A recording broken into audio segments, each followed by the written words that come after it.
Nabelas nih. Kaya tapos yung buhat pangin. Nanti.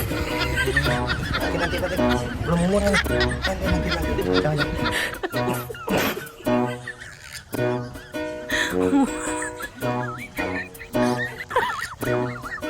Nanti.